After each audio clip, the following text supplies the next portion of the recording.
8 DPR RI dan pemerintah menetapkan biaya penyelenggaraan ibadah haji atau BPIH tahun 2026 sebesar 87,4 juta per jamaah. Keputusan ini sekaligus menandai penurunan biaya haji sekitar 2 juta rupiah dari tahun sebelumnya. Namun biaya haji yang turun ini tidak akan menurunkan kualitas pelayanan para jemaah. Dalam rapat panitia kerja yang berlangsung maraton, Komisi 8 DPR RI dan Kementerian Haji dan Umrah menyepakati nilai BPIH 2026 sebesar Rp87.409.365 per jamaah. Jumlah itu terdiri dari komponen biaya jamaah sebesar 54,1 juta atau 62% dan nilai manfaat dari dana haji sebesar 33,2 juta atau 38%. Ketua Komisi 8 Marwanda Sopang menyebut penurunan biaya ini dicapai melalui pembahasan cepat selama 1 hari 1 malam, tanpa mengurangi kualitas pelayanan termasuk akomodasi, transportasi, dan konsumsi jamaah.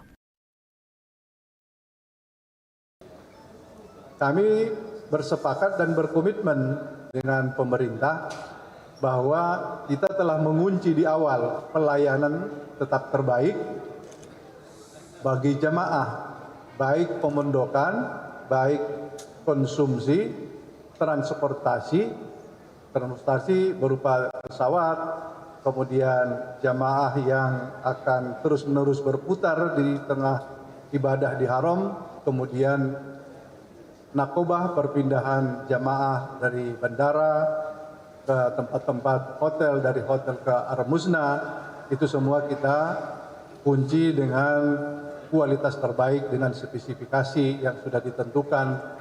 Kita meyakini bahwa itulah yang terbaik buat jamaah. Marwan menambahkan Badan Pengelola Keuangan Haji atau BPKH juga melaporkan surplus sekitar 149 miliar rupiah yang akan menjadi cadangan untuk subsidi penyelenggaraan haji tahun berikutnya. Sementara itu, Wakil Menteri Haji dan Umrah Danhil Anzar Simanjuntak menjelaskan penurunan biaya haji ini merupakan implementasi langsung dari instruksi Presiden Prabowo Subianto untuk meringankan beban jamaah. Menurutnya, secara matematis biaya penyelenggaraan seharusnya naik sekitar 2,7 juta rupiah akibat kenaikan kurs dan inflasi. Namun dengan efisiensi dan dukungan DPR, biaya tersebut justru dapat diturunkan. Ini adalah salah satu komitmen utama dari Presiden Prabowo yang sudah sejak awal memberikan instruksi dan perintah kepada Kementerian Haji untuk terus menurunkan biaya penyelenggaraan ibadah haji yang harus ditanggung oleh jamaah kita. Dan komitmen ini 2 tahun sejak pelaksanaan haji di masa pemerintahan Presiden Prabowo terus dilakukan. Tahun lalu ketika ditangani oleh Kementerian Agama juga diturunkan, hari ini dilanjutkan oleh kami di Kementerian Haji dan Umroh juga diturunkan secara signifikan. Penurunan biaya penyelenggaraan haji 2026 diharapkan dapat memberikan kepastian bagi jamaah untuk segera melunasi pembayaran dan mempersiapkan diri menjelang musim haji mendatang.